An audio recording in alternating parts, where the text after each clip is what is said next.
السلام علیکم ورحمۃ اللہ وبرکاتہ۔ کیا حال ہے آپ سب کا؟ امید کرتی ہوں انشاءاللہ آپ سب خیریت سے ہوں گے۔ چلتے ہیں ہم پہلی احادیث کی طرف۔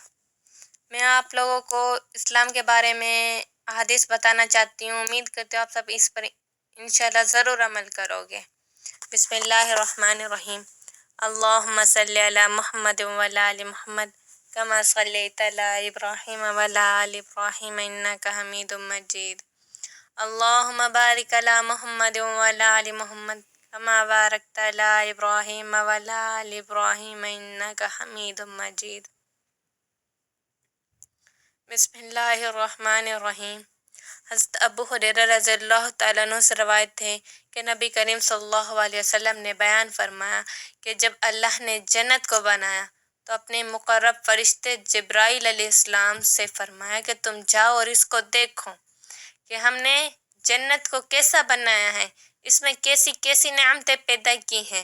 چنانچہ حضرت جبرائیل علیہ السلام جنت میں جائیں گے اور انہوں نے جا کر جب جنت کو دیکھا اور اس کی راحت و لذت ان سامانوں کو دیکھا جو اللہ نے اہل جنت والوں کے لیے اس میں تیار کی ہیں، پھر اللہ تعالیٰ کے حضور میں حاضر ہوئے اور عرض کیا، یا اللہ، آپ کی عزت و عظمت کی قسم، تو نے جنت کو اتنا حسین بنایا ہے، اس میں راحت و ذلت کے ایسے ایسے سامان پیدا کیے ہیں کہ میرا خیال ہے جو کوئی بھی اس کا حال سن رہا ہوگا وہ اس میں ضرور پہنچنے کی کوشش کرے گا، یعنی اس کا حال سن کر وہ دل و جان سے اس کا طالب بن جائے گا اور اس میں پہنچنے کے لیے وہ اچھے اچھے عمل کرے گا اور پوری کوشش کرے گا کہ وہ نیک عمل کرے اور جن برے کاموں سے بچنا چاہیے ان سے بچے گا اور اس طرح وہ جنت میں پہنچ جائے گا۔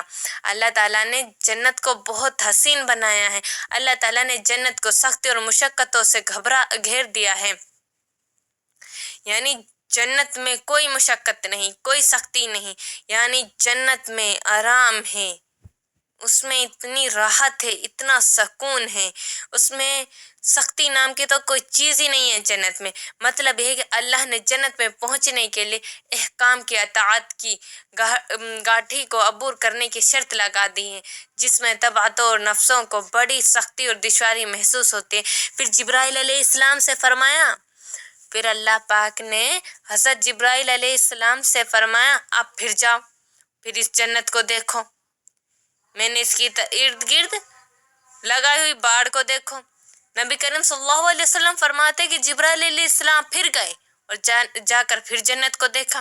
اس مرتبہ آ کر فرمایا، اللہ پاک آپ کی عزت و عظمت کی قسم، اب تو مجھے یہ ڈر ہے کہ اس میں کوئی بھی نہیں جا سکے گا۔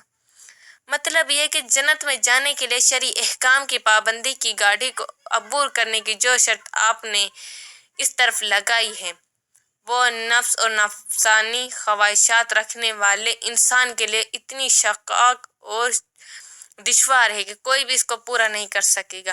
اب مجھے ڈر ہے کہ اب اس جنت کو شاید کوئی بھی حاصل نہ کر سکے۔ پہلے جب اللہ نے حضرت جبرائیل علیہ السلام کو بھیجا تو حضرت جبرائیل علیہ السلام نے کہا کہ ہر کوئی جنت میں جانا چاہے گا۔ جب دوسری مرتبہ اللہ پاک نے حضرت جبرائیل علیہ السلام کو بھیجا تو حضرت جبرائیل علیہ السلام نے کہا، مجھے ڈر ہے جنت میں کوئی بھی نہیں جا سکے گا۔ کیوں نہیں جا سکے گا؟ اللہ نے نفس اور نفسانی خواہشات رکھنے والے انسان کے لیے اتنی دشوار کر دی ہے کہ کوئی بھی اس کو پورا نہیں کر سکے گا، اس لیے مجھے ڈر ہے کہ اب اس جنت کو کوئی بھی حاصل نہیں کر سکے گا۔ نبی کریم صلی اللہ علیہ وسلم فرماتے کہ پھر اللہ تعالیٰ نے جب دوزخ کو بنایا یعنی جہنم کو بنایا، پھر حضرت جبرائیل علیہ السلام سے فرمایا کہ جاؤ اور ہماری بنائی ہوئی جہنم کو اور اس میں جو عذاب ہیں، جو عذاب کے سامان پیدا کیے ہیں، ان کو دیکھو۔ چنانچہ حضرت جبرائیل علیہ السلام جہنم میں جائیں گے اور جا کر اس کو دیکھیں گے اور آ کر فرمائیں گے، یا اللہ آپ کی عزت کی قسم، یا اللہ آپ کی عزت کی قسم، آپ نے جہنم کو ایسا بنایا ہے کہ میرا خیال ہے جو کوئی بھی اس کا حال سنے گا اس میں کبھی بھی نہیں جائے گا۔ یعنی ایسے کاموں کے پاس ہی نہیں جائے گا جو آدمی کو جہنم میں پہنچانے والے ہوں، یعنی برائی کی طرف آدمی دیکھے گا ہی نہیں۔ اور اس کے بعد اللہ نے دوزخ کو شہوات اور نفس یعنی ذلت سے گھیر دیا۔ مطلب یہ کہ نفس یعنی خواہشات والے وہ اعمال جن میں انسان کی طبیعت اور نفس کے لیے بڑی کشش ہے، جہنم کے گرد ان کی بار لگا دی اور اس طرف جہنم کی طرف جانے کے لیے بڑی کشش پیدا کر دی۔ پھر اللہ تعالیٰ نے حضرت جبرائیل علیہ السلام سے فرمایا، اب جا کر اس دوزخ کو دیکھو۔ نبی کریم صلی اللہ علیہ وسلم فرماتے کہ حضرت جبرائیل علیہ السلام پھر جہنم میں گئے اور جا کر جہنم کو دیکھا اور اس کے گرد شہوات اور لذت کی جو باڑ لگائی گئی تھی اس کو دیکھا۔ تو آپ صلی اللہ علیہ وسلم فرماتے کہ حضرت جبرائیل علیہ السلام واپس آئے اللہ پاک کی طرف اور اللہ پاک سے آ کر کہنے لگے، آپ کی عزت اور جلال کی قسم، اب تو مجھے یہ ڈر ہے کہ سب انسان اسی میں نہ پہنچ جائیں۔ مجھے یہ ڈر ہے کہ سب انسان اسی میں نہ پہنچ جائیں۔